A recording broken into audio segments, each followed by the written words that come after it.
posso andare veloce.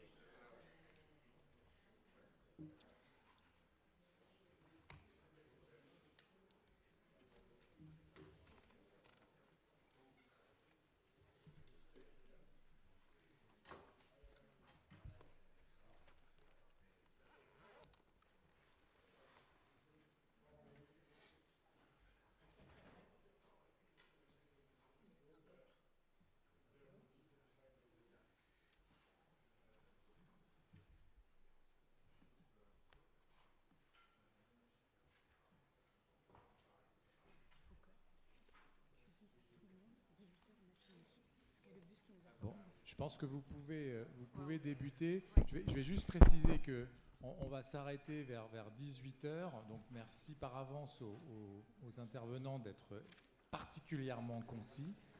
On peut dépasser un tout petit peu, mais voilà. Permettre juste aux participants d'aller éventuellement déposer quelques affaires dans leur chambre.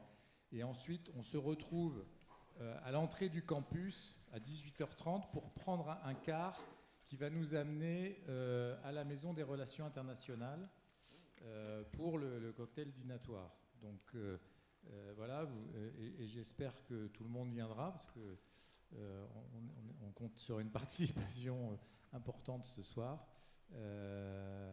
Voilà, donc merci par avance du respect du temps.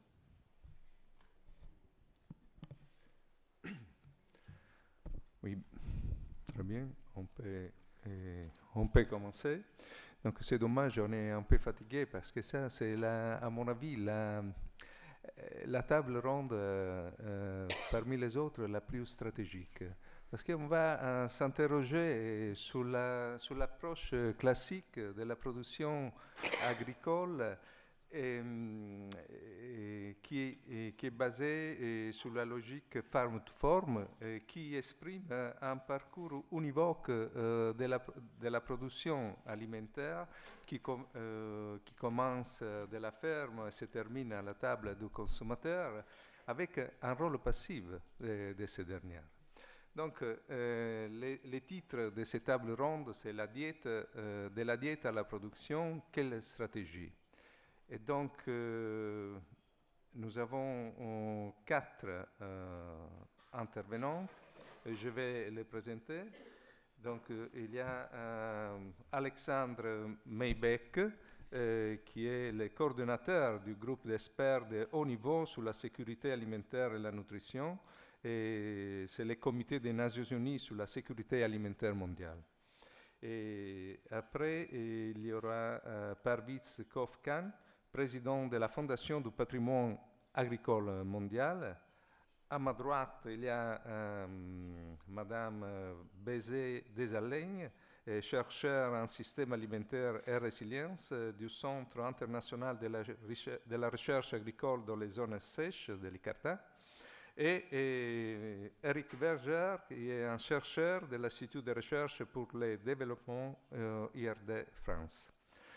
Donc, on va poser la première question. Yasmine. Oui.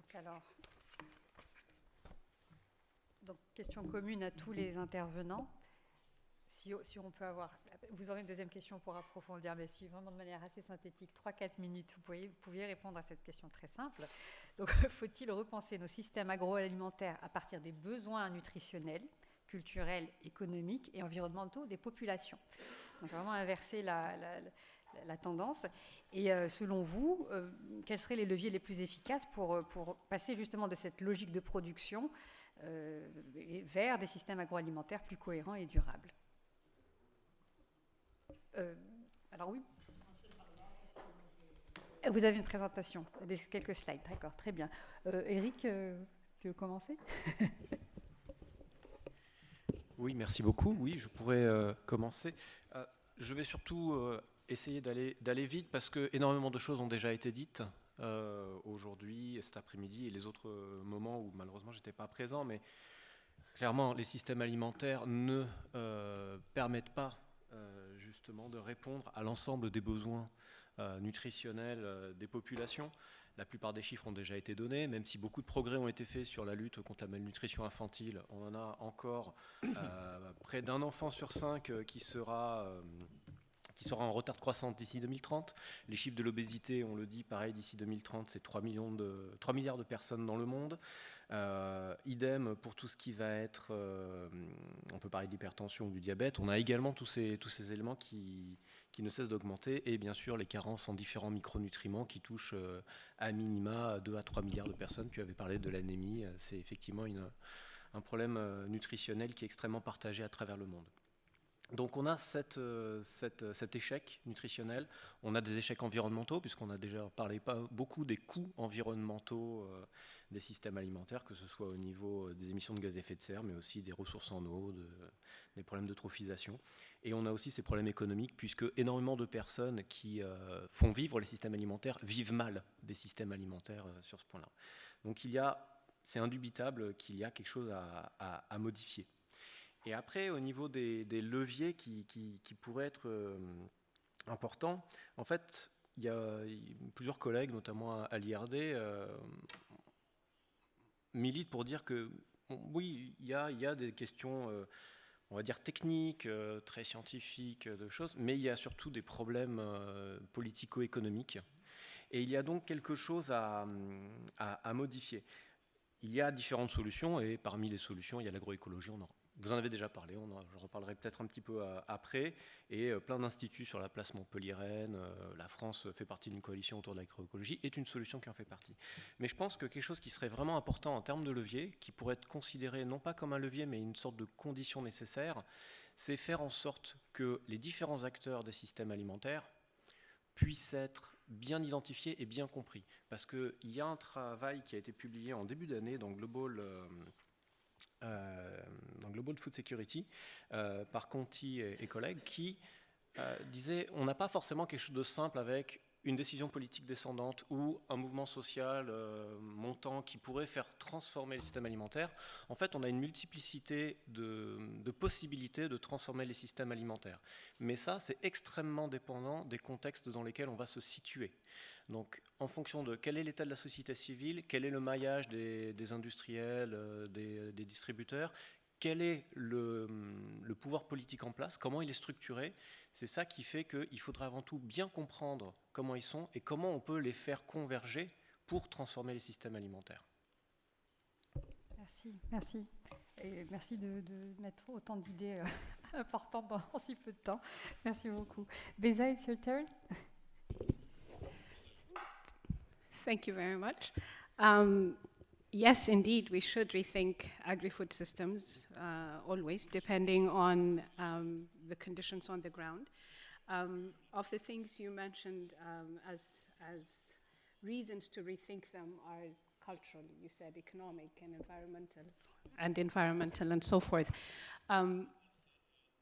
Even though all of those are reasons, but when it comes to the farmer, I believe that the farmer will have his own priorities of which ones will make him rethink the system. And it's not just about, when we talk about agri-food systems, it's not just the production, but all the things that are involved to get the food, like as you said, from farm to fork. And so in that process, the motivations could be different. Sometimes, yes, nutrition and culture could be the same, but the environmental conditions would be different from farmer to farmer, from location to location. The other challenges and possibilities that they present could be different. So while we do agree, and I think we should rethink it, we should also acknowledge the differences and the weights that these different components have, and what kind of motivation and possibilities they open up. And in the process, I also think that we should think of the broader enabling environment for rethinking and reshaping this agri-food system. It's not just about us researchers saying it should change, but it should also come from the policy side. It should also have the knowledge and everything that we've been talking about in terms of raising awareness. Sorry, I keep moving away from the thing. So yeah, it's a holistic way of thinking and understanding that these different components present different priorities, different possibilities and challenges. Thank you, Beza. Yeah, so we're holistic and absolutely not a one-size-fits-all solution. Absolutely. Thank you. Alexandre, c'est à vous. Merci. Alors, c'est une vaste question, on va dire, et je pense que le premier point qui vient d'être dit, c'est que le nombre d'acteurs est considérable dans l'affaire. Et la première chose, ce serait déjà de savoir ce qu'on a envie de faire. Au niveau d'un territoire, au niveau d'un pays, au niveau d'une filière, de manière à ce qu'on puisse aller dans une certaine direction. Ensuite, probablement le plus important, c'est de transformer les besoins, d'ailleurs, qui identifie ces besoins, qu'ils soient nutritionnels, environnementaux ou autres, en une vraie demande économique, solvable, exprimée, parce qu'on ne fera pas manger aux gens ce qu'ils n'ont pas envie de manger. Et là, quand on parle de demande, une des premières difficultés, c'est qu'une part croissante des produits qu'on achète sont transformés, incorporés à d'autres, ce qui veut dire que la demande, elle n'est pas toujours directe de la part du consommateur, elle peut être de la part venir de grands acheteurs. Donc, si ces grands acheteurs n'ont pas un intérêt à rentrer dans la démarche qui crée une demande, ça ne fonctionnera pas.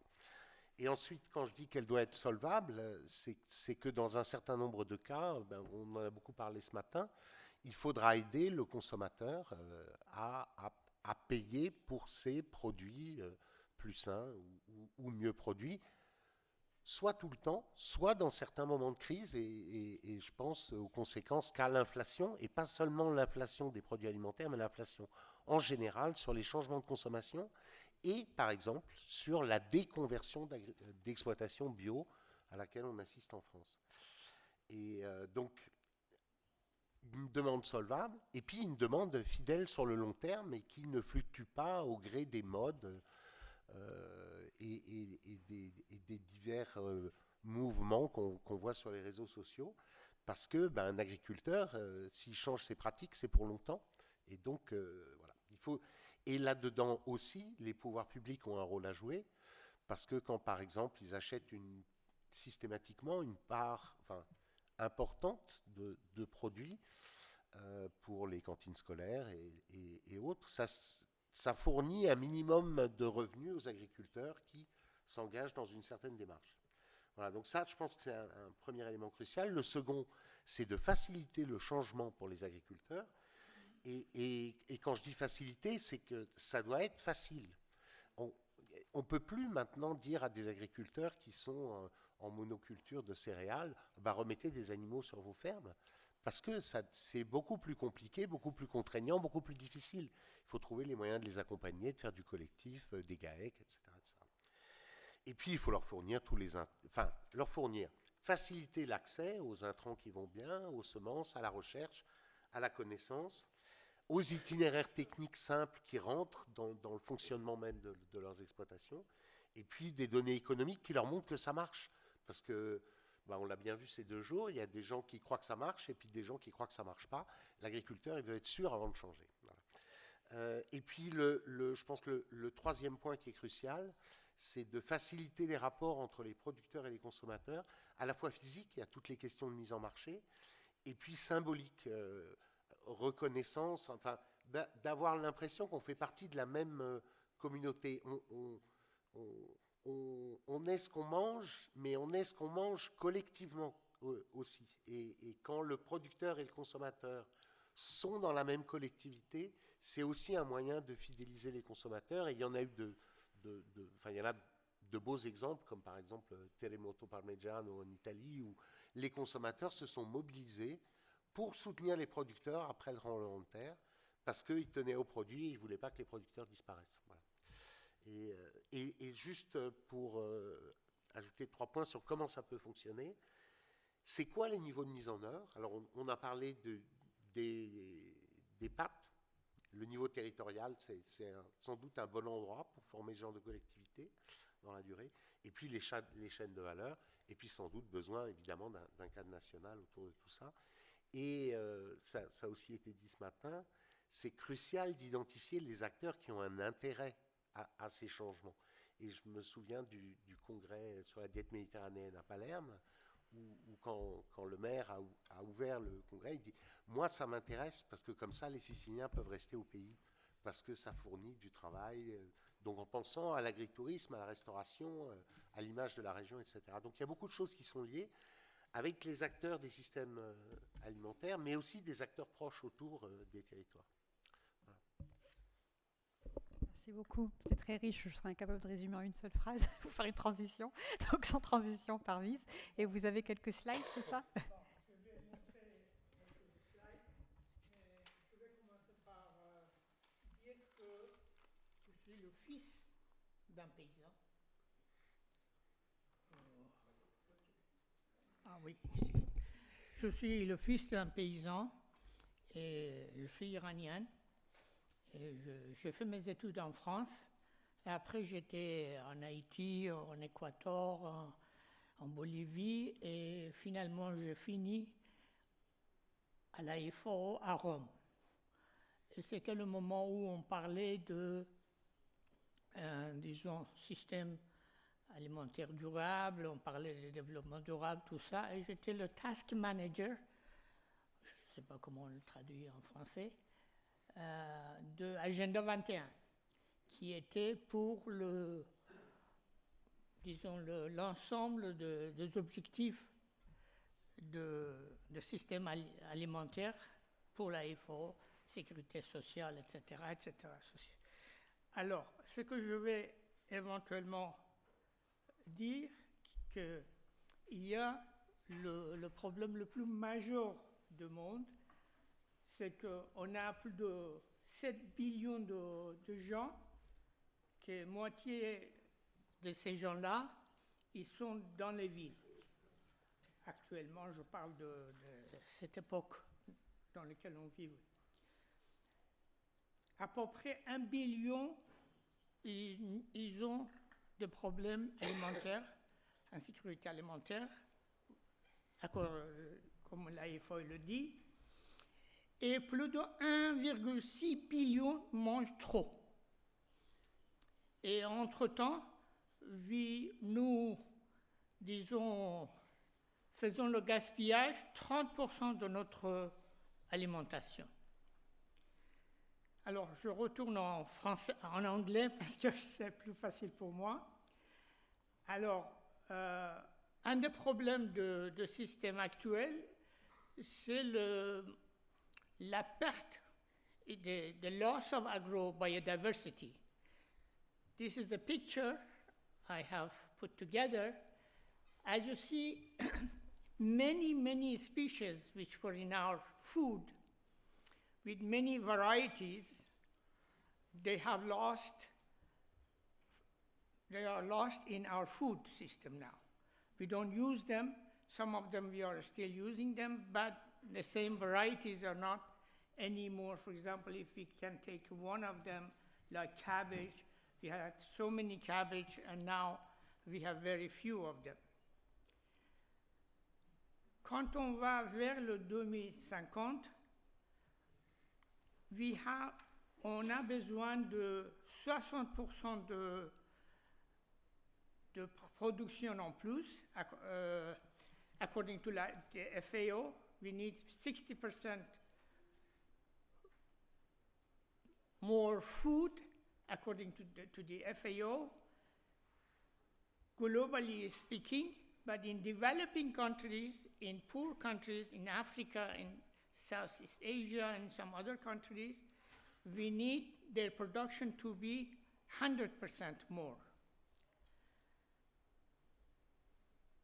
The most important thing that in many these developing countries, they have very big population and food insecurity.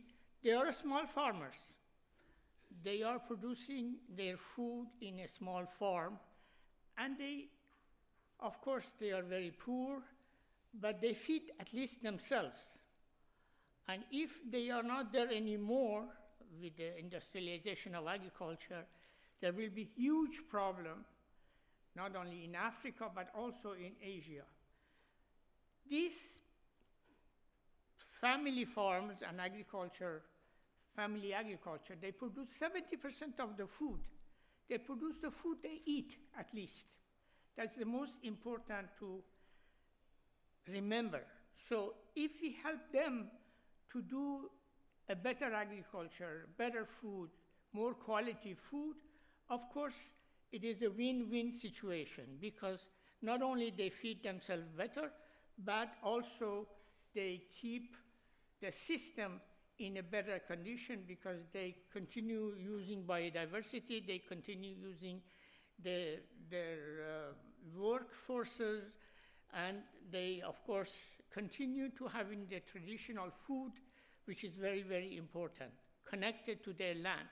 One of the researches which we did some last year in FAO is that each region, the food is very connected to the health of those people in that region. If you eat your own food, your own region's food, you are in a better condition in terms of health. So that is why I was very, very interested also in Mediterranean diet. I am from a Mediterranean country, and I would like actually this idea of you are connected to your environment.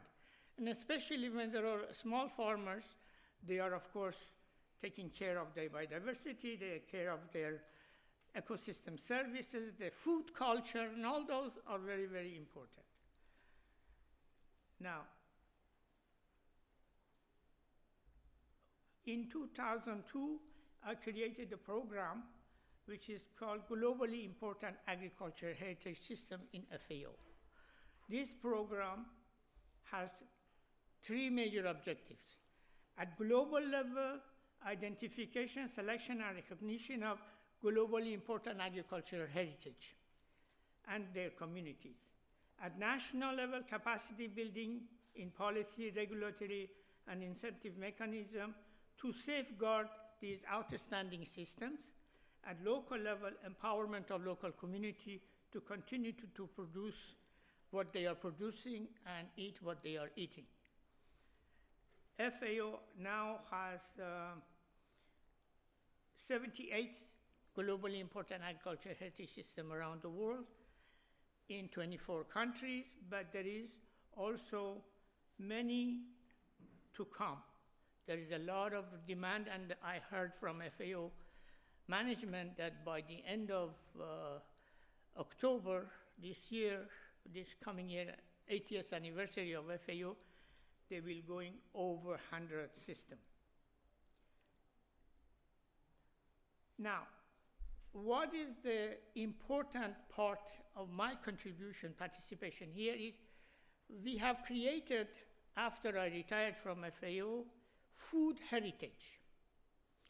Because food heritage, connecting it to agricultural heritage, not only bring additional value to our agricultural system, the diversity of agricultural system, biodiversity, all the other sort of components of agricultural heritage, but also it helps us to sustain the future of those smallholding family farming. So many countries around the world are very, very working on this, especially in Asia. China have over 100 agricultural heritage system, globally important agricultural heritage system, and they have a huge program connecting their agricultural system with the food system. Japan is the same, and there is Italy. There is the only country in Europe which has not have an agricultural heritage is France. I tried 20 years continuously, and I was saying to Patrick Caron, who have been working with us, we have been working together so many years, but I don't understand why France, with all this very, very pride they have for their food system, for their agriculture, they don't want to have globally important agricultural heritage system. But that's not actually a criticism, but it's an invitation for you to work on that. So what is important in the future of agriculture, for the questions you have asked, we need to use the labeling system and branding of local products and services to our food. What we produce, why do we sell it? We were talking about olive and olive oil. Of course, it's a very, very important product of Mediterranean diet and in Mediterranean areas. But of course, it is very, very important. The other thing is biodiversity fairs, seed fairs, etc., which they do it in Japan, they do it in China. Agricultural product fairs. I mean, of course, in France, I have seen many, many smallholders and family farmers. They bring their stuff and they try to. But culinary festivals, there has been in many countries like Japan, but I don't know, in Europe, is very, very few. Sometimes Italians have it, but in France, I haven't gone one of them. Now, Merci Parviz. Bon, peut-être qu'il y a une deuxième tournée de questions. On va pouvoir peut-être aller plus en détail. Okay. Mais en tout cas, pour cette première question, je pense qu'on a appris plein de choses. Mais c'est très intéressant ce lien que vous faites sur les patrimoines agricoles, l'héritage culturel, c'est important. Et en vous écoutant, on se demande si finalement c'est une bonne chose d'exporter la diète méditerranéenne à l'extérieur. Puisque finalement, l'intérêt, c'est quand même de repenser local et de se fonder sur son propre héritage culinaire et gastronomique. Donc, sans transition, donc je vais poser une question à Eric. Pour la deuxième question, vous êtes épidémiologiste nutritionnel. Et selon vous, comment on envisage des politiques publiques qui vont partir des impératifs de santé publique pour redéfinir des modèles agricoles? Déjà, est-ce que c'est possible? Et voilà, quels partenariats, quelles initiatives on peut mobiliser pour arriver à ce résultat? Alors oui, effectivement, je pense qu'il y a... Alors, évidemment, je prêche pour ma paroisse, travaillant dans le domaine de la nutrition. Et comme on avait déjà expliqué, voyant l'ensemble des problèmes, les différentes formes de malnutrition qui existent à travers le monde, et que l'on a également au niveau du bassin méditerranéen, pour moi, il est assez impératif, justement, parce que les systèmes alimentaires, leur première fonction, la fonction primaire, c'est... Vous entendez? Ah, pardon, un petit peu plus proche. La fonction primaire d'un système alimentaire, c'est de produire de l'alimentation, et donc de nourrir... Oh, j'ai peur d'être trop près, là. Là, c'est... Vous êtes sûr? Très bien. Alors... Donc la fonction primaire d'un système alimentaire, c'est donc de nourrir, et idéalement de nourrir bien les populations, et donc d'éviter qu'on ait ces différentes formes de malnutrition. Donc pour moi, c'est essentiel de partir de ces questions-là. Et donc, il y a eu beaucoup de travaux scientifiques. Je me souviens que j'avais contribué au projet Medina, qui avait eu lieu il y a une dizaine d'années, et qui avait travaillé justement la question de la durabilité des systèmes alimentaires en France et en Tunisie. Et donc, à partir de travaux de modélisation, en disant quels sont les changements alimentaires qu'il faut opérer dans la diète des personnes pour justement s'assurer qu'elles couvrent les différents besoins, mais qu'on ait également moins de répercussions environnementales et qu'on ait également potentiellement des conséquences économiques favorables pour les différents acteurs. Donc il y avait eu ces travaux-là qui avaient commencé à indiquer quelle réorganisation justement du régime et donc en fait de l'offre alimentaire il fallait faire. Il y a eu depuis de nombreux autres travaux qui ont montré cette convergence que l'on pouvait avoir entre une offre alimentaire qui soit favorable à la santé et favorable à l'environnement. Maintenant, ça va être la question de comment on fait pour s'assurer qu'elle est favorable pour les aspects économiques. On peut aussi parler des aspects culturels, mais pour moi, on est quand même dans des aspects où on a deux réalités objectives avec lesquelles on ne peut pas vraiment transiger. C'est la santé des populations humaines, des populations non humaines, on peut en parler également, et les aspects environnementaux. Ça, on ne peut pas s'organiser pour les améliorer autrement. L'économie, c'est des choses où on s'organise ensemble pour pouvoir le faire. Donc, il y a de quoi faire une offre alimentaire qui soit plus favorable à la santé d'un point de vue nutritionnel, mais il y a aussi dire qu'est-ce qu'on produit, quelle offre, mais aussi comment on le produit. Et comment on le produit, là, il y a la question, par exemple, des intrants, et notamment plus particulièrement des pesticides.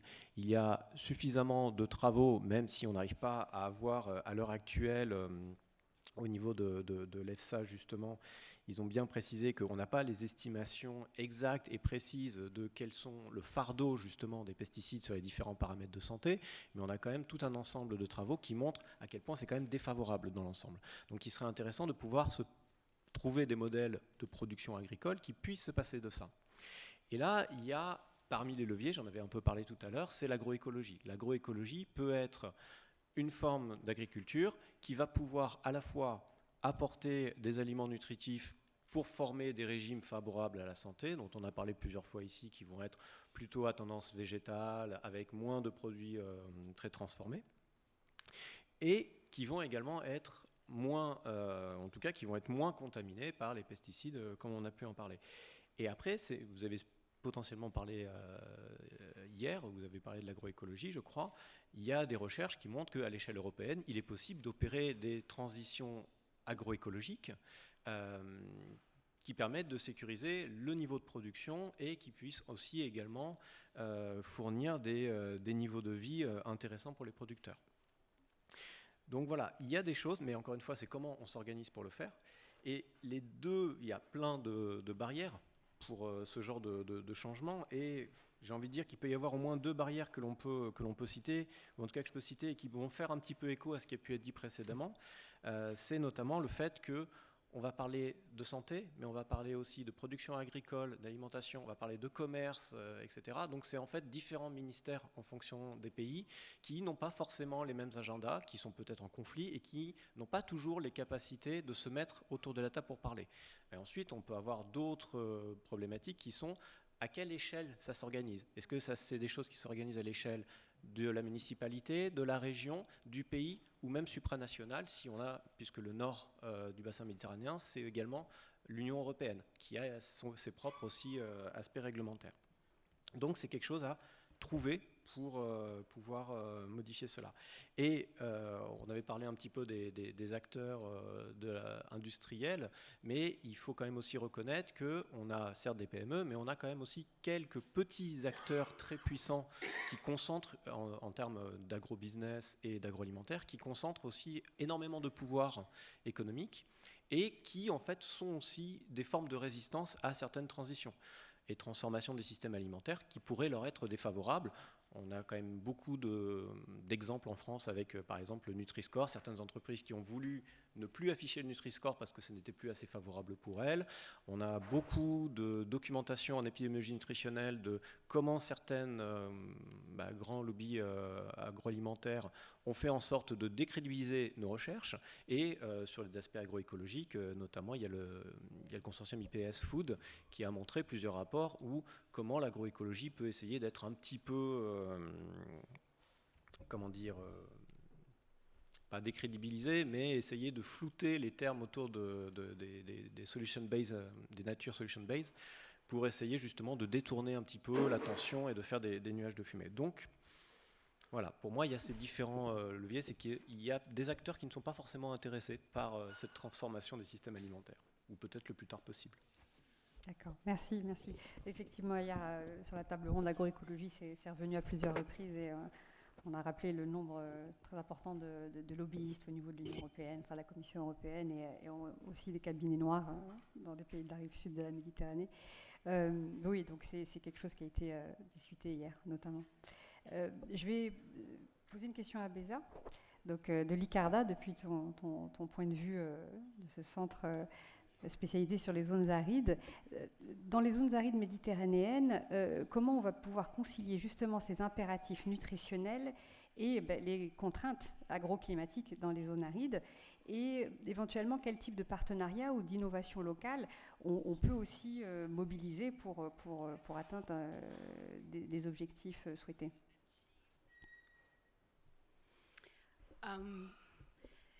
Indeed, arid zones present a different challenge.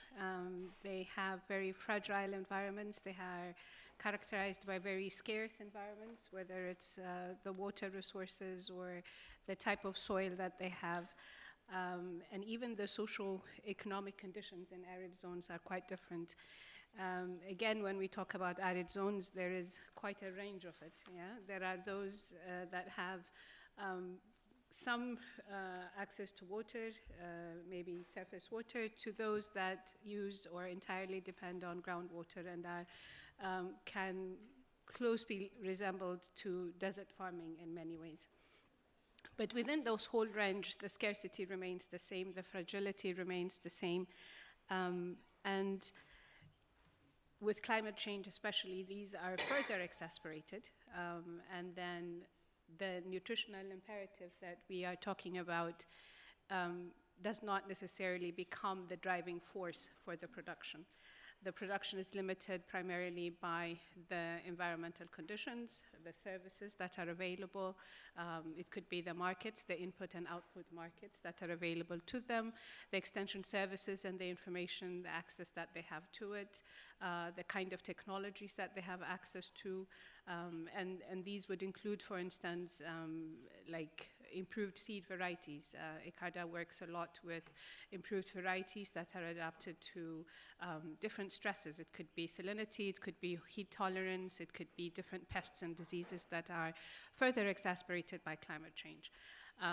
But even within that, we always promote integrated approaches, because it's not just about providing the seed, it's also about how do you manage the water, how do you manage the soil, how do you facilitate the whole enabling environment so that the technologies and solutions that you're promoting and demonstrating at one site does not remain there, but it's sustainable. It can be disseminated across larger regions, larger governorates, if you will. And so it requires integrated approaches that looks at different challenges, different components of the system as well. It's not just, I mean, even when we're talking about Mediterranean diet, it's not just the vegetables and the cereals and others, but it's also the livestock component is also very important. And within the dry system, availability of fodder, animal feed is very critical. Some countries actually even import the animal feed at a very high price. So how do you make those available? How do you make that sustainable is also a challenge that is very particular in dry areas. And beyond that, when you're looking at the agri-food system, as you said, it's not just producing it, but how do you store it? How do you transport it? How do you add value to it? So when we say these integrated approach, it cuts across all of these. It cuts across the production of it, the processing of it, the maintaining of it. It looks at, we look at, especially at ICARDA, we also look at the animal breeds that are suitable to be produced or to be bred in such environments, and how do you manage them? How do you manage the grazing, and how do you engage communities in that to make sure that it is sustainably managed, the flocks are sustainably maintained, and the resources and the whole system, the socio-ecological system is resilient, not just the environmental sustainability or resilience of it, but the socio-ecological resilience as a whole. How do we maintain that? So arid environments present different challenges, but they also have their opportunities, and exploiting that opportunity and finding the right adaptation strategies requires a holistic and integrated approach. And on top of that, I would also emphasize that it's important to have multi-actors, the partnership of different actors, right? So research plays a very important role, no questions asked. We generate the evidence, we come up with the solutions that are scientific based. But implementation of it and linking that research to development continuum, making sure that it is actually implemented on the ground requires different kinds of partnerships, right? Sometimes you could be partnering with NGOs. We, as ICARDA, we partner mostly with national partners. They are our first go-to partners because they are there long term. They understand the conditions better, and they can sustainably, beyond our projects, beyond our interventions, they stay longer and they have greater connection with the people. So those integrated approaches are very important. For instance, we have one project that we are currently working in Egypt, within the desert. It's in the western desert of Egypt, where we promote circular economies, where we try to work with farmers not only in promoting certain varieties that are adapted to salinity or heat or types of fodder and so forth, but we look at the whole system. How do we reduce wastage in the site itself? How do we make use of the different residues, whether it's from palm trees or from the crops that we're promoting? How do we process that and make it available for animal feed, for instance? We encourage them, we teach them to produce silage, for instance.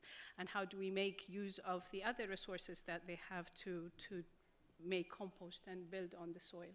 So it works, and different agronomic practices like intercropping or rotation. So when you combine all of these interventions together, you increase the efficiency on the ground, you make better use of the fragile and scarce resources that you have, and you also allow the farmers to be more resilient within their own system. The last one is, again, relating to all the discussions we've been having over the past few days. Like, how do you go beyond the local to the regional or to the national? And so beyond the local partnerships and the multi-actors that we were talking about, I think the greater investment in the greater enabling environment is very important. The linkage with policy, unless it's assisted by policy, unless you have directives, then the things you're working on will be very difficult. The kind of subsidies, for instance, governments are offering. Yes, it's important to have autonomy, it's important to have sovereignty in food production, but then we also have to look at the opportunity cost, like at what cost are we promoting those? When we're promoting certain subsidies, for instance, in Egypt, there is a huge subsidy on nitrogen fertilizers, and there is guaranteed markets for wheat. So farmers tend to produce more wheat. It's a subsidized fertilizer, you have a guaranteed market, and while we were promoting legumes and so forth, it's harder to market them and less subsidies for them. They are more affected by pests and diseases and are more fragile. And so the policy really plays a critical role in allowing us to promote this and ensure its sustainable adoption. Thank you, Weda. A very complex issue. But doable. Yeah, very doable. doable. Je retiens donc transversalité, multiniveau, pluriacteur et que ça s'inscrive dans la durée. Absolutely. C'est pas simple. Je vais poser une autre question à Alexandre. Donc, selon vous, quels sont les instruments ou peut-être les cadres politiques que vous jugez peut-être les plus pertinents pour faire ce lien dont on parle depuis 2 jours, alimentation durable et production, et comment faire que ce lien alimentation durable et production soit vraiment un axe structurant de nos politiques agricoles? Merci. Alors, comme dit en me présentant, je suis le coordinateur du panel d'experts de haut niveau auprès du CFS, donc naturellement, j'ai tendance à considérer que ce que je fais est utile. Et j'aurais tendance à dire que probablement une des choses les plus importantes, c'est d'arriver à mettre tout le monde autour de la table. Ça, c'est la première chose. Et que tout le monde parle de la même chose. C'est sans doute... Alors, c'est particulièrement difficile en agriculture et encore plus en matière d'alimentation parce que nous sommes tous des spécialistes d'alimentation, parce que nous en sommes tous des praticiens. Et donc, c'est une des grandes réussites de la réforme du Comité de la sécurité alimentaire mondiale en 2009, avec la création du panel d'experts de haut niveau, que d'avoir cette idée qu'on construit un rapport scientifique en consultation avec les partenaires pour répondre à l'ensemble de leurs questions et de perspectives, de manière à ce que tout le monde utilise le même rapport pour ensuite fabriquer une décision politique. Et ça, je pense que c'est vraiment un point essentiel, c'est qu'on parle tous de la même chose, pas que chacun arrive avec son rapport ou son point de vue ou des choses différentes, parce que rapidement, on ne peut pas se parler, sauf à avoir tous ces scientifiques derrière qui puissent discuter. Donc ça rejoint un peu ces questions des controverses, de points de convergence et de divergence. Je crois que vraiment c'est quelque chose d'essentiel. Et en même temps, on parlait de cabinet noir, de choses comme ça. Mettre les choses sur la table, c'est vraiment un bon moyen pour commencer. Voilà. Après, donc je pense qu'il faut du temps. Il faut vraiment des processus pour engager tout le monde. Parce que ce que je disais au début, si on veut changer, ben ça va prendre du temps et il faut que les gens s'engagent dans la durée. On ne peut pas dire à un agriculteur abandonne les fraises pour faire des artichauts et au bout de 3 mois, on ne veut plus d'artichauts. Voilà. Donc ça, c'est important. Et un des points là-dedans, c'est de se mettre d'accord, c'est quoi la fonction d'un système alimentaire durable. Et je rebondis sur les... Et une des choses que le HLPE a fait en 2014, c'est de définir un système alimentaire durable par sa capacité à assurer la sécurité alimentaire et la nutrition de tous, maintenant, sans compromettre aucun des éléments qui lui permettra de continuer à assurer la sécurité alimentaire de tous dans le futur, ni économique, ni sociale, ni environnementale. Et ça, c'est important parce que ça montre, c'est pas un combat entre l'agriculture et l'environnement. L'agriculture a besoin de l'environnement, sinon, dans un siècle, il ne pourra plus produire. Et donc, alors, internaliser les contradictions, ce n'est pas toujours très facile, mais ça peut aussi être un moyen de faciliter le dialogue, enfin, de s'engager plus facilement vers une vision de long terme, commune, partagée. Alors après, la définition que nous avons de la sécurité alimentaire, elle est bien plus vaste que uniquement produire. C'est disponibilité, accessibilité, utilisation, stabilité, agencéité. Je déteste cette traduction française pour agency, mais qui est la capacité des acteurs à faire quelque chose pour leur propre alimentation. Et la durabilité. Donc quand tous les acteurs qui sont ceux de la sécurité alimentaire, les consommateurs, les producteurs, tous les ministères qui sont concernés, sont invités à regarder les choses sous ce prisme-là avec le temps qu'il faut, ça aide. Voilà. Après, une fois qu'on a fait ça, je pense qu'il faut vraiment accepter les contradictions. Et je pense qu'un des grands problèmes, c'est que c'est la mode, notamment dans les organisations internationales, de dire c'est win-win-win, il n'y a que des gagnants. C'est pas vrai et tout le monde le sait, quoi. Donc ça ne peut pas marcher. Il vaut mieux savoir qui gagne, qui perd, et puis après on discute de comment on gère les coûts et les bénéfices. Et juste pour prendre un exemple, parce qu'on a beaucoup parlé des tomates du Maroc et de l'exportation de tomates du Maroc. Qu'est-ce qu'on fait quand on n'a pas beaucoup d'eau et qu'on veut quand même faire des produits agricoles? Peut-être que ça vaut mieux de faire des tomates de manière extrêmement efficace dans l'utilisation de l'eau. Et le Maroc, maintenant, arrive à produire 1 kilo de tomates avec 4 litres d'eau, plutôt que de faire du blé irrigué, comme à horizon 2050, on risquerait d'être obligé de le faire. Et peut-être que ça a plus de sens pour certains pays du nord de la Méditerranée d'importer des tomates du Maroc où on n'a pas besoin de chauffer les serres, où il y a beaucoup de main-d'œuvre pas chère, plutôt que de les cultiver dans un pays où on est obligé de chauffer les serres et où on n'a pas de main-d'œuvre. Ce que je veux dire, c'est que et peut-être que ça a plus de sens pour le Maroc d'importer des céréales du nord du bassin méditerranéen. Voilà. Et il ne faut pas oublier que la Méditerranée, c'est un lieu d'échange depuis très longtemps. Donc, et avec le changement climatique, on est encore plus forcé par le passé de penser à cette manière de regarder les choses. Alors juste, je vais deux points positifs. Juste pour souligner alors on les a mentionnés, mais par exemple, il y a 3200 indications géographiques dans le bassin méditerranéen, et une étude de l'Europe a très bien montré que c'est un secteur en croissance, en volume, en valeur, qui rapporte beaucoup plus que les produits non certifiés. C'est une image importante pour les produits du bassin méditerranéen. Et l'autre, c'est l'agriculture biologique, parce que la surface en agriculture biologique, en 10 ans, a augmenté de 80%. On est à 10% de la SAU. Alors d'accord, 10%, c'est moins de 100%, mais on ne peut plus vraiment dire que c'est une niche. C'est parce que c'est déjà des surfaces qui jouent un rôle, par exemple, dans les périmètres de captage d'eau potable, etc. Voilà.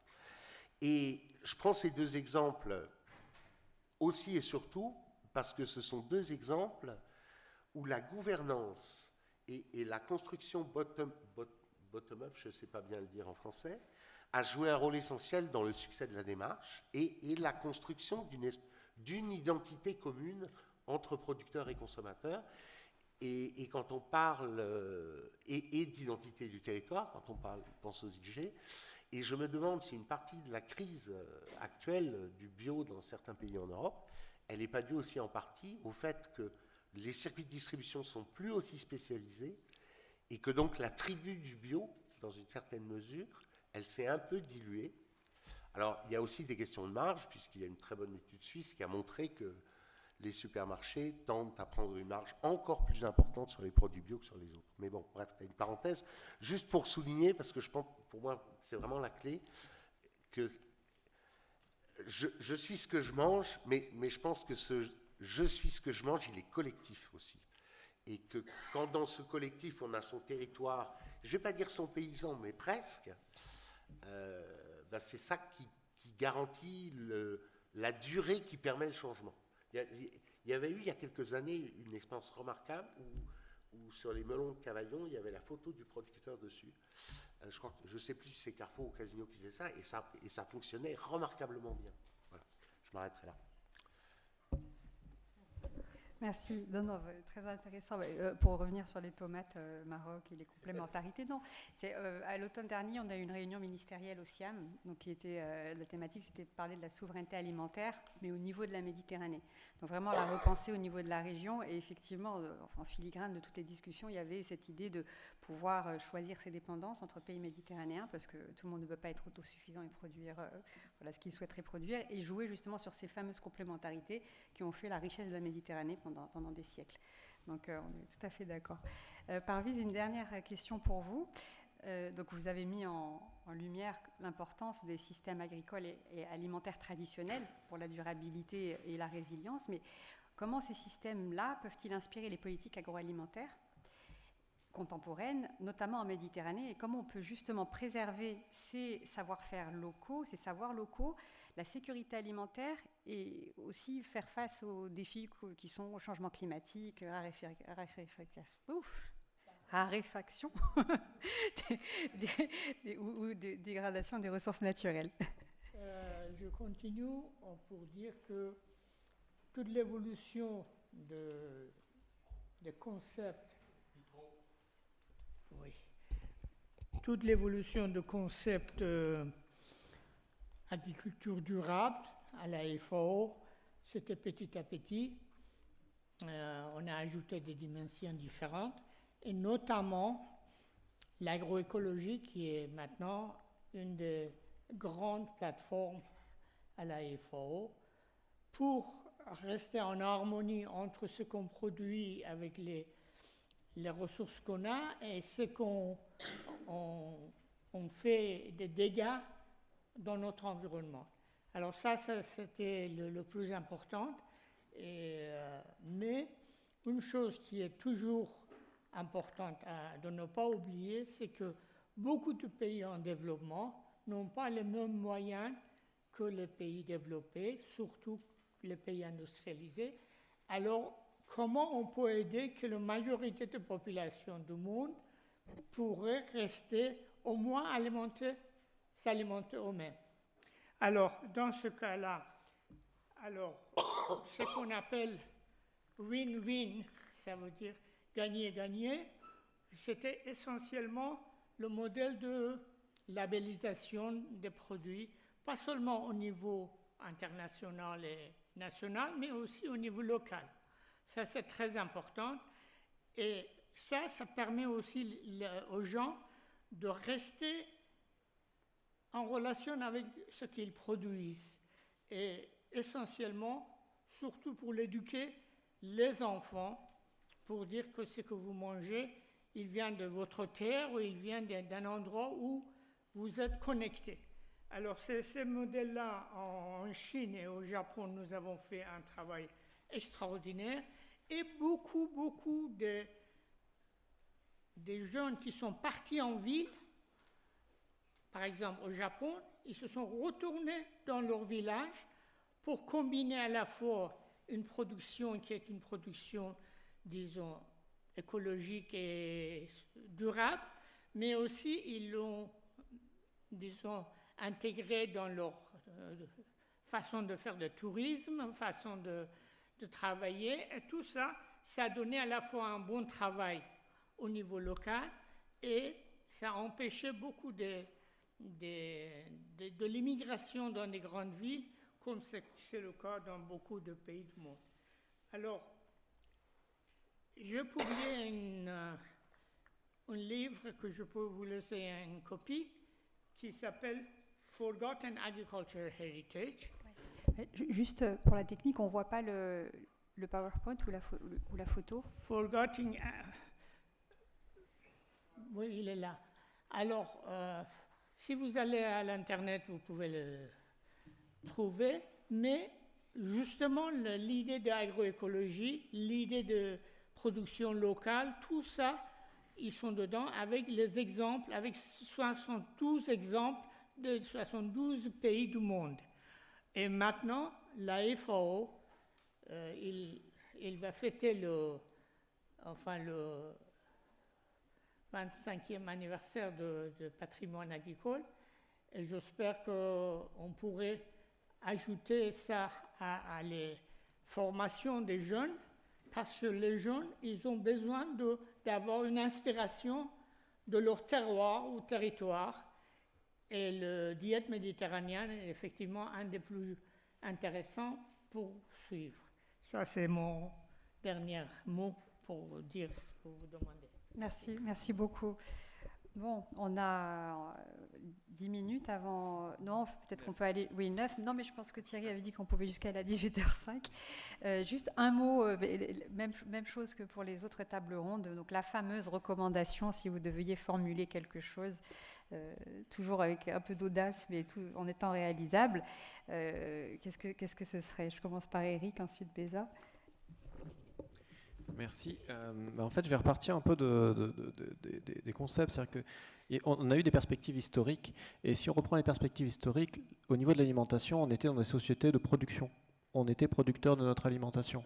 Là, dans le bassin méditerranéen, la grande majorité des populations sont des consommateurs. On est dans des sociétés de consommation. Donc on a perdu ce lien avec, ou en tout cas on a perdu notre emprise avec l'alimentation. Et donc ce qui pourrait être très intéressant, surtout quand il va falloir avoir un dialogue entre différents acteurs et qui malheureusement ne sera pas toujours un win-win-win-win-win, ça serait justement d'avoir un peu plus de démocratie alimentaire. Donc vous aviez parlé déjà ce matin, si je ne dis pas de bêtises, de la sécurité sociale de l'alimentation, ça peut être une des solutions. Je peux aussi citer les travaux de Myriam Cué, une collègue de l'IRD, qui avait voulu mettre en place un projet pour définir des couloirs de consommation sur le principe des limites planétaires et aussi des besoins nutritionnels, économiques des individus, pour justement dire comment on fait pour mettre autour de la table l'ensemble des acteurs des systèmes alimentaires, tout en prenant en compte le fait qu'il y a énormément d'asymétrie de pouvoir et qu'on permet de redonner plus de voix à des acteurs qui, eux, sont extrêmement marginalisés actuellement dans les systèmes alimentaires. Merci, très clair. Béza? It's hard to say one thing, obviously. Yeah, there is no silver bullet for it. The problem is not singular, and so the solution cannot. But I would say that it is really important to understand the challenges at all levels, right? Like, what is the challenge at the micro level, at the meso level, at the macro level, and what can we do, or within the realm of our project, within the realm of our influence, what aspect of it can we change, what aspect of it can we influence, and in as much as possible, how can we integrate and work across the whole system. Usually it's the single little things that we do that cannot be sustainable, because the farming system, the production system, it's not singular, right? It functions as a system. So thinking of it as such, understanding it as such, and designing our responses as such, I think will be critical. Thanks. Thank you, Béza. Alexandre et Parviz.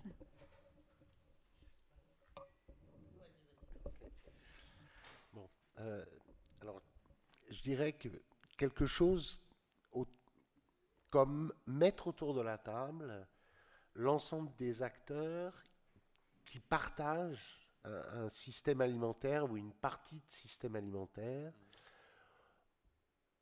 autour de connaissances partagées. Voilà. Et je pense que c'est pas pour rien que j'insiste sur cette idée de partage, c'est que, alors là encore, je ne sais pas très bien comment on dit en français, il y a un certain nombre d'excellents papiers sur la notion de binding object. Je pense que la connaissance partagée, c'est vraiment un moyen de commencer à faire des choses ensemble. Voilà. Et tout ça dans une perspective de moyen-long terme. Alors quand je dis moyen, je dirais que c'est 10-20 ans, quoi, hein, au moins. Donc il faut trouver les bonnes échelles. Donc les bonnes échelles, ça peut être un territoire, ça peut être une chaîne de valeur, ça peut être le territoire autour d'une ville. Quand je disais un système alimentaire, c'est qu'on ne sait pas bien ce que c'est qu'un système alimentaire, parce que ce n'est pas très facile de faire les frontières autour. Voilà, je m'arrêterai là.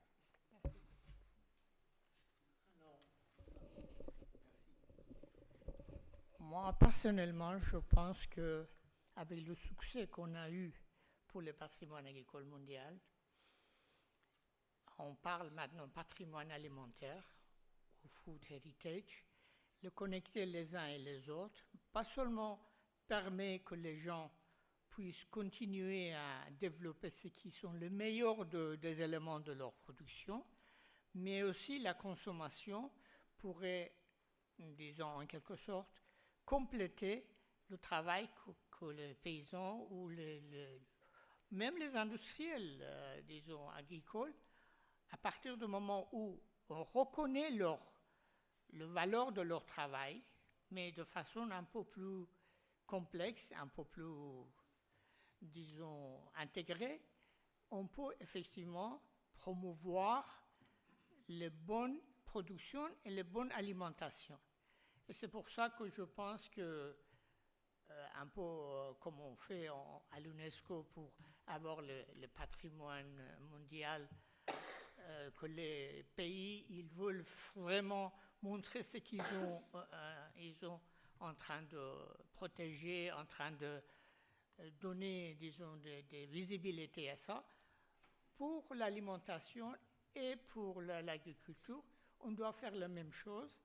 Et je pense que ce chemin de reconnaissance pourrait, pas seulement le produit, mais aussi l'ensemble de ce qu'ils sont produits, le système, reconnaissance de système, pourrait effectivement apporter une façon d'améliorer à la fois la production et l'alimentation.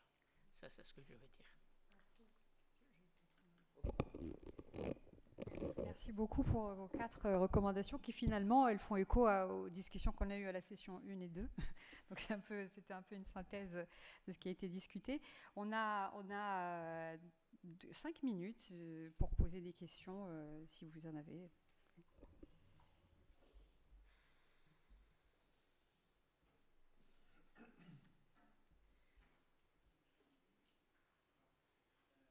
Bonjour, merci pour la qualité de vos présentations. Vraiment, moi, j'ai une question, mais peut-être la réponse aujourd'hui, demain ou après-demain, je ne sais pas si on peut. C'est une question de recherche. Comme vous le savez, on vit la saisonnalité. C'est-à-dire la saisonnalité, chaque saison se caractérise par tel ou tel produit. Mais vu l'émergence de la consommation de masse et donc la production de masse, on a passé à la production contre-saison. Vous avez fait monsieur l'exemple de la tomate marocaine. Du coup, je travaille là-dessus beaucoup, des rhumatismes et aussi durant un projet de recherche. Voilà, un projet de recherche. Donc, ma question, est-ce que la production de contre-saison versus la production de saison, y a-t-il un impact de contamination là-dessus qui peut être exposé fort probablement à la contamination, donc au problème de sécurité sanitaire? Est-ce que les produits de saison, contre-saison, et si c'est le cas, quel aurait son impact sur la diété alimentaire de la Méditerranée? Bon, cette question-là me vient en tête, peut-être pour moi, je ne sais pas pour l'audience. C'est une question qui mérite d'être analysée, d'être étudiée pour savoir si oui, de retourner, donc de changer toutes les règles, retourner à la saisonnalité, donc de se focaliser sur les produits de la saison pour garantir un produit sain et sûr pour garantir ce produit, au lieu d'aller vers les produits de contre-saison, etc. Voilà. Ma question, c'est, je ne sais pas si c'est clair ou pas. C'était clair, mais je crois que pour la traduction, ça a été? Oui? À peu près, d'accord. D'autres questions? Non? J'insiste pas.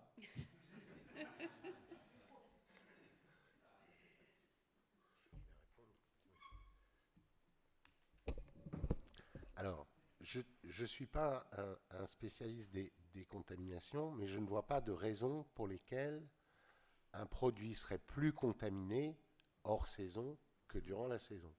Ceci étant, je pense que la question de la saisonnalité, c'est une question très intéressante et qui rejoint les questions culturelles, d'identité, etc.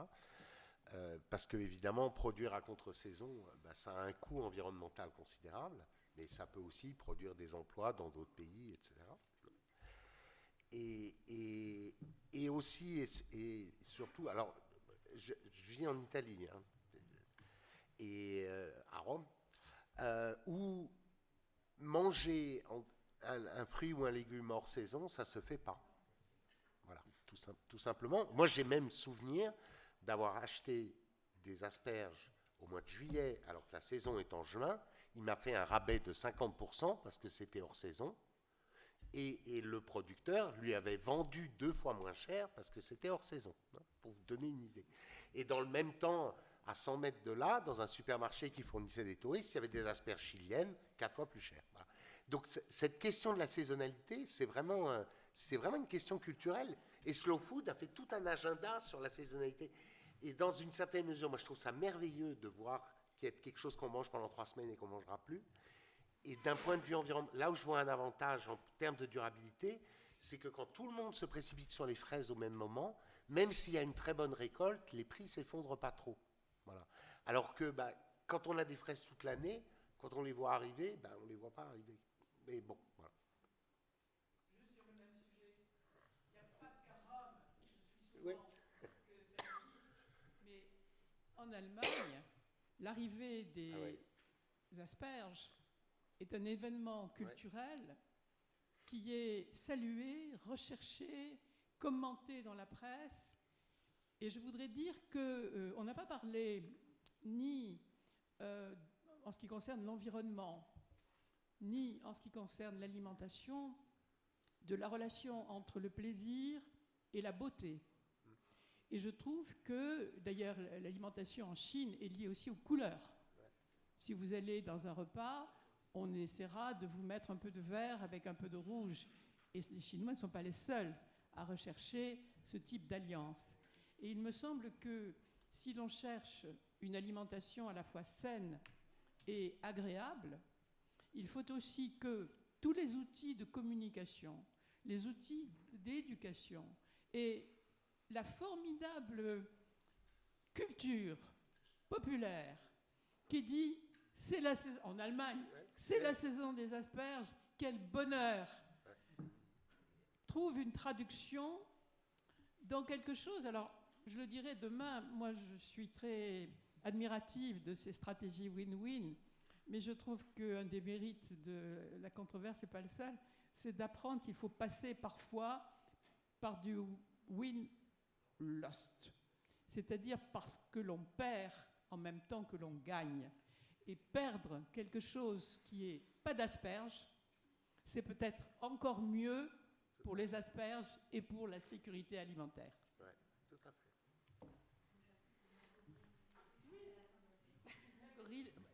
Le Japon aussi pourrait être analysé de ce point de vue. Mais en fait, toutes les cultures traditionnelles, c'est très lié à ce que disait Parvis, c'est très lié aux IGP, et puis c'est de la culture. Mais et puis le problème, une fois qu'on l'aura perdu, on l'aura plus, quoi. Oui, Il y a encore une question. Pas pour le plaisir de retarder le cocktail, mais juste quelque chose où j'aimerais bien votre réaction. Il y a un certain nombre de convergences qui se dégagent autour de l'accord, de surmonter les obstacles. plutôt que de rechercher le win-win, éviter le lose-lose, et d'arriver à se mettre d'accord à partir des points de désaccord. Il y a quand même quelque chose, et ça a été dit, le faire au niveau local, de le faire au niveau national, de le faire au niveau mondial. Mais du coup, j'aimerais bien vous faire réagir sur le fait, parce qu'il y a une des controverses qui est de dire il faut le faire forcément au niveau local, et ça va générer tout le reste. Et il y a une autre version qui est de dire il faut le faire au niveau global, et ça va générer tout le reste. Et on sait bien que c'est ni l'une ni l'autre. Et du coup, comment on arrive politiquement à tisser des liens entre ce qui se passe dans ces accords au niveau local, au niveau national et au niveau global, et pour en revenir à la reine ici, est-ce que la Méditerranée a un rôle à jouer là-dedans?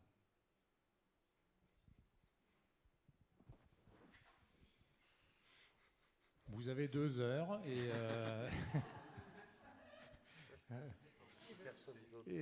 je propose à Patrick de venir écouter la réponse lors du cocktail.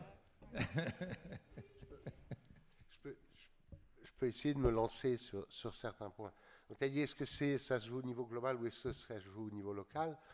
Donc, évidemment, la réponse est ça se joue entre les deux au niveau national. Ça peut se jouer là. En tout cas, juste pour prendre quelques exemples comme ça, il y a un certain nombre de constitutions qui donnent un rôle très clair à l'agriculture, avec des fonctions beaucoup plus larges que juste produire de l'agricole, mais aussi maintenir les paysages, fournir de l'emploi. Le plus bel exemple, c'est la Constitution suisse, hein. Mais la Constitution indienne aussi. Donc ça peut être la Constitution, ça peut être une grande loi d'orientation ou une loi sur l'alimentation qui donne des orientations. Et puis après, on peut imaginer, pour l'Europe, c'est la PAC, dans une certaine mesure.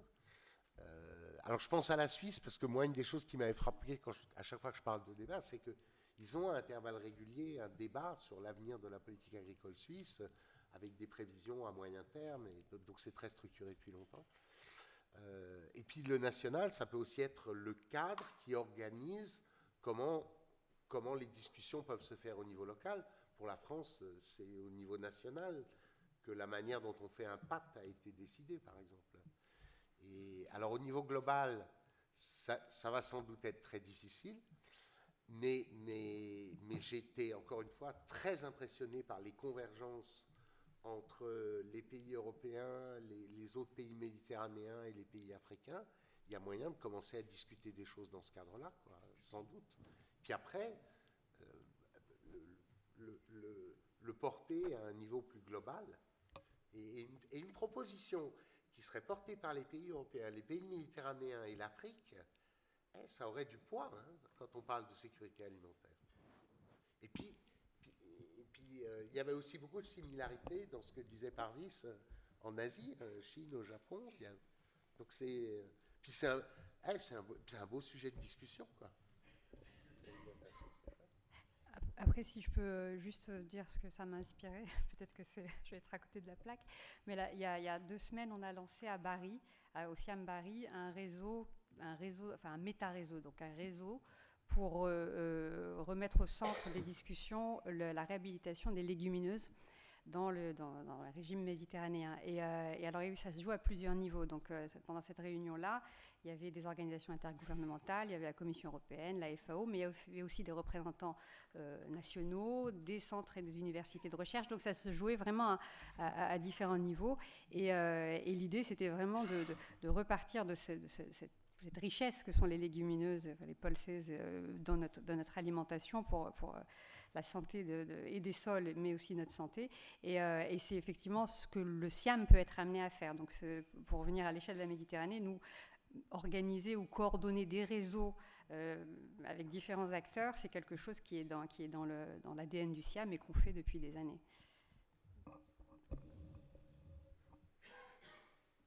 Eh bien, c'est des propos conclusifs et puis une invitation à en discuter autour du buffet qui nous attend à la Maison des Relations Internationales.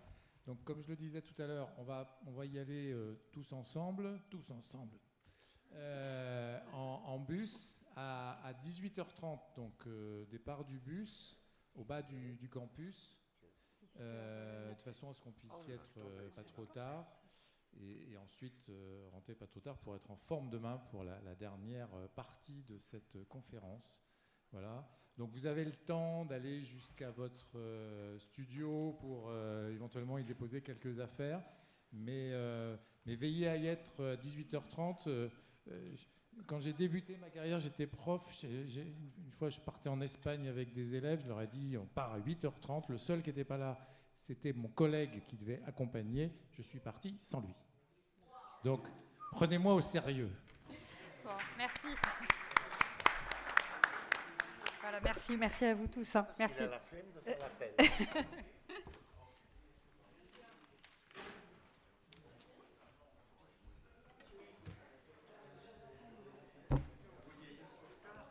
J'ai vu. Mais c'est vrai. Super.